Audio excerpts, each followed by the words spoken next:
Je suis en direct.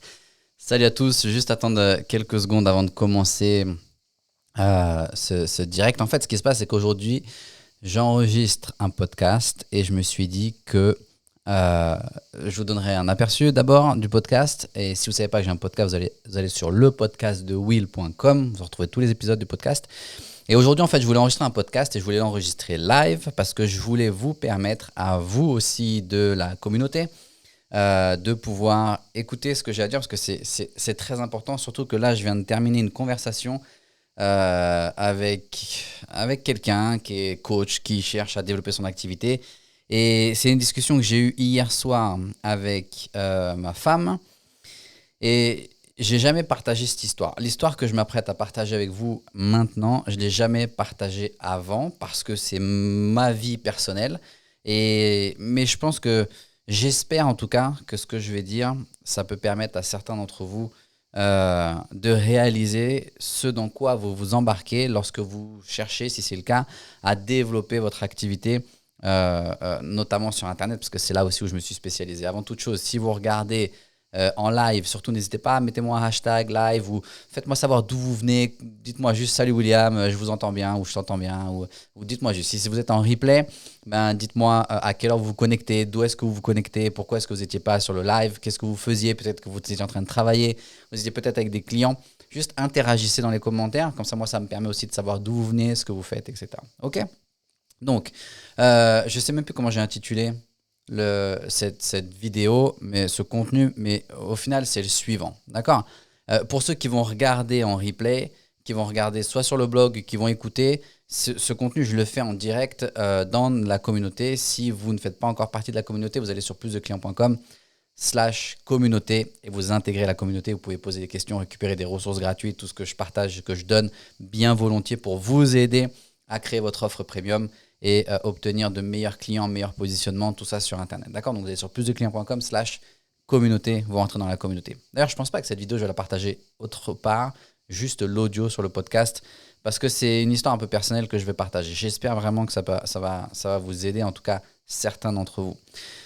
Le truc, en fait, c'est qu'il n'y a pas très longtemps, on m'a proposé, et je ne savais même pas que ça existait. Alors, je pense que parfois, je suis un peu naïf sur le business sur Internet. Je ne pense pas de manière générale, mais je pense être un peu naïf.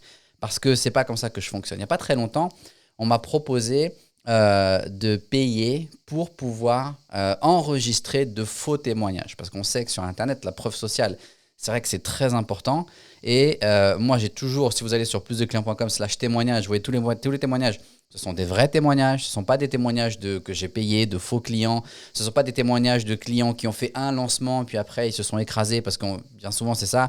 Généralement, vous voyez des témoignages du style j'ai gagné 500 000 euros en l'espace de 2 semaines, parce qu'ils font des lancements orchestrés, donc il y a beaucoup d'argent, beaucoup de chiffres d'affaires. Mais ce qui rentre dans la poche, bien souvent, c'est différent, parce qu'il faut payer les affiliés, il faut payer les commissions à tout le monde, etc. Il y a les remboursements éventuels. Et ensuite, il faut refaire exactement pareil si vous voulez pouvoir obtenir nous ce qu'on veut, si vous pouvez obtenir des résultats similaires. Nous, ce qu'on veut, en fait, c'est quand on développe notre activité, ce qu'on veut, c'est de la prédictibilité. On veut pouvoir avoir un certain confort parce que si c'est votre cas comme moi je suis père de famille et j'ai pas envie d'organiser des lancements orchestrés tous les mois ou toutes les semaines parce que c'est extrêmement stressant, ça coûte beaucoup d'argent, ça demande beaucoup de ressources et j'ai pas envie de faire ça toutes les semaines et de me dire si ce lancement il est foiré, ça veut dire que pendant tout le mois, il va falloir que je survive et jusqu'au mois prochain, est-ce que j'aurai suffisamment de ressources pour le mois prochain? Donc, on m'a proposé en fait d'acheter des témoignages. Je suis tombé un peu sur le cul pour être honnête parce que, pardonnez-moi l'expression, hein, d'accord, mais je suis tombé un peu sur le cul parce que ça m'est jamais venu à l'idée. Je sais que certains le font, c'est leur choix, mais moi, ça m'est jamais venu à l'idée de payer des témoignages, d'embaucher des faux acteurs pour payer et obtenir des témoignages.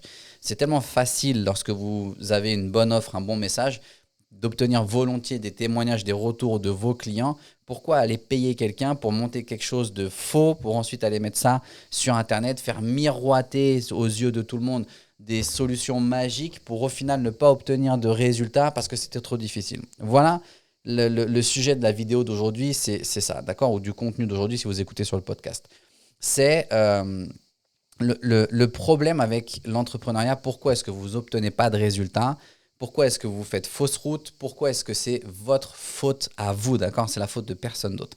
C'est pas parce que c'est la faute de quelqu'un qui était malhonnête et qui vous a mis des témoignages qui sont peut-être faux, des résultats clients qui sont peut-être faux, qui vous ont donné envie et vous êtes tombé dans le panneau et vous avez acheté la formation, le coaching ou peu importe et vous n'avez pas obtenu de résultats. Le truc, c'est le suivant, d'accord? L'entrepreneuriat, dites-le vous dès maintenant et si vous acceptez ça dès maintenant, je peux vous garantir que ça va grandement vous aider, d'accord? L'entrepreneuriat, en ligne, en dehors d'Internet, même peut-être je trouve que sur Internet c'est un peu plus difficile, mais l'entrepreneuriat c'est dur, d'accord? Être un solopreneur, lancer votre activité, c'est super difficile. Et ça ne va pas devenir plus facile parce que vous allez gagner plus d'argent ou vous allez obtenir plus de clients. Oui, il y a certains problèmes qui vont disparaître ou peut-être que vous allez pouvoir payer quelqu'un pour gérer ce problème à votre place. Mais même si vous avez un problème et que vous avez suffisamment de fonds pour payer une personne pour gérer ce problème à votre place, vous devez quand même gérer la personne qui va gérer ce problème. Donc, il y aura peut-être un tampon entre les deux, mais ce sera quand même votre responsabilité de gérer ça. Donc, l'entrepreneuriat, c'est dur. Créer un business sur Internet, c'est très difficile. Lancer quelque chose sur Internet, c'est difficile. Dans le sens où c'est difficile, c'est pas difficile tant sur le plan technique, c'est difficile surtout au niveau du mindset. Et ce mindset, en fait, c'est un peu un mot qu'on balance dans tous les sens, mais c'est votre état d'esprit.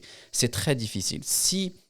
Et la véritable question à vous poser, c'est quelles sont les véritables raisons pour lesquelles vous avez décidé de faire ce que vous faites. Et je vais toujours prendre l'exemple lié au sport à haut niveau, mais au sport de manière générale, parce que je suis un ancien athlète de haut niveau et je viens de ça, pour vous aider en fait à comprendre un petit peu mieux ce que je veux dire. D'accord ? Lorsque vous avez un athlète, et surtout en ce moment on est en plein dans la période des JO, d'accord, et vous voyez, moi j'ai eu la chance ou le privilège de pouvoir entraîner des judokas, et des judokas qui préparaient les Jeux Olympiques, c'était il y a quelques années en arrière.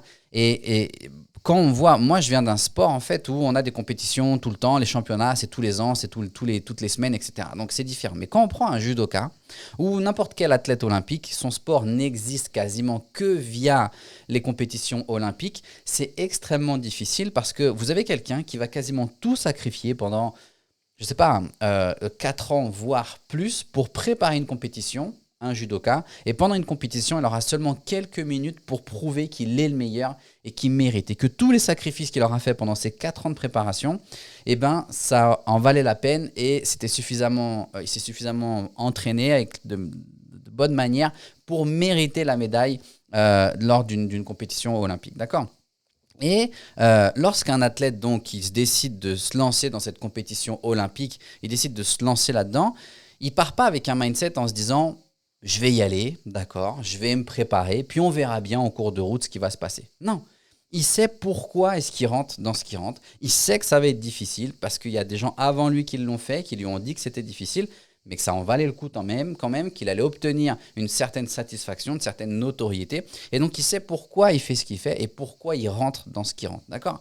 Et là où je veux en venir, c'est exactement pareil. C'est sur Internet, c'est très facile de se laisser disperser parce que vous avez vu des témoignages qui avaient l'air super alléchants sur Internet, parce que vous avez vu, je sais pas, des gens qui vous ont promis monts et merveilles, et vous dites « Ah ok, d'accord », sans vraiment vous dire, c'est pareil, qui est athlète et n'a pas envie ? Moi, j'ai envie d'une médaille olympique, d'accord ? J'étais un ancien athlète, je veux une médaille olympique. Maintenant, je pense pas que dans cette vie-là, je l'aurai, peut-être que si je pars dans un autre sport, il y a des nouveaux sports qui viennent de rentrer, mais si vous ne rentrez pas pour les bonnes raisons, vous n'obtiendrez jamais ce que vous voulez, d'accord ? Ça, c'est le premier point. C'est savoir pourquoi est-ce que vous faites ce que vous faites. Ce n'est pas juste le faire, pour le fun ou pour le plaisir. Ça, c'est le premier point. Le deuxième point très important, c'est la véritable question en fait, à vous poser. C'est ok, je fais ce que je m'apprête à faire et je sais que ça va être difficile. Il n'y a aucun athlète, d'accord, je parle des athlètes olympiques, mais il n'y a aucun athlète olympique qui rentre dans son activité, dans son sport, en se disant je vais sacrifier 4 ans de soirées avec les copains, de sorties avec les copains, les copines, de vacances, peut-être d'études, d'opportunités de travail. Je vais sacrifier ces 4 ans-là de ma vie, ou même plus pour certains, parce que je sais qu'au bout, il y a un objectif, et cet objectif, c'est tout ce que je veux. C'est exactement ce que je décide d'obtenir. Et les athlètes, lorsqu'ils rentrent là-dedans, ils savent que ça va être difficile, d'accord ? Ils n'ont pas vu un témoignage un jour sur Internet, un reportage d'un athlète dire « Waouh, c'est génial, regardez, j'ai eu 5 médailles olympiques, c'était super facile et c'est comme ça que j'ai pu obtenir les résultats. Si vous aussi vous voulez 5 médailles olympiques, eh bien regardez, vous avez juste besoin d'acheter mon programme et d'obtenir les résultats. » Non, il sait que ça va être difficile. Donc, pour vous, c'est exactement pareil. Lorsque vous êtes un entrepreneur et que vous décidez de vous lancer sur Internet, je sais que c'est comme ça que ça se passe. Il y a beaucoup de témoignages, beaucoup de grandes promesses. On vous promet monts et merveilles. Et vous vous dites, OK, au final, j'ai juste à cliquer sur 2-3 boutons. Et vous venez en fait avec ce mindset de se dire, OK, j'ai juste à cliquer sur 3 boutons et ça va se produire. L'effort que moi, en tant qu'entrepreneur, je vais devoir fournir n'est pas si démesuré que ça, ok? Et si jamais c'est trop fort, je ne fournirai pas l'effort parce que, au final, j'ai peut-être pas vraiment envie d'obtenir le résultat que je cherche à obtenir. Je vais vous dire un truc. Lancer une activité sur Internet, même en dehors d'Internet, mais sur Internet, c'est extrêmement difficile. Et plus tôt et plus vite vous allez accepter le fait que ce soit difficile, plus facile sera pour vous les moments où vous allez avoir des moments de doute, où vous allez rencontrer des obstacles, où vous allez peut-être manquer de trésorerie pour faire de la publicité, ou peut-être que vous allez avoir une demande de remboursement d'un client, ou peut-être que vous allez vous fâcher avec un client, vous fâcher avec un partenaire, avec un associé, peut-être que votre compte Facebook il va être annulé si vous faites de la publicité sur Facebook, peut-être que YouTube, le dernier que vous avez embauché pour faire de la publicité YouTube, ça n'a pas fonctionné pour vous. Vous allez rencontrer des tuiles, vous allez vous faire casser la bouche, vous allez vous taper la tête contre les murs, mais si vous n'êtes pas au courant de ça depuis le départ, si vous n'acceptez pas ça depuis le début, je vous déconseille très fortement de vous lancer sur Internet, dans l'entrepreneuriat de manière générale. D'accord? Je vais vous expliquer. Et il n'y a pas de ça devient plus facile quand on grandit. Non, ça ne devient pas plus facile quand on grandit. Je vais vous expliquer exactement pourquoi. Il y a quelques années, et pourquoi je parle de ça aujourd'hui, c'est parce que c'est la date anniversaire en ce moment, mais il y a 9 ans de ça en arrière, j'avais un frère et j'ai un grand frère qui habite aux États-Unis et j'avais un autre frère qui est décédé, d'accord?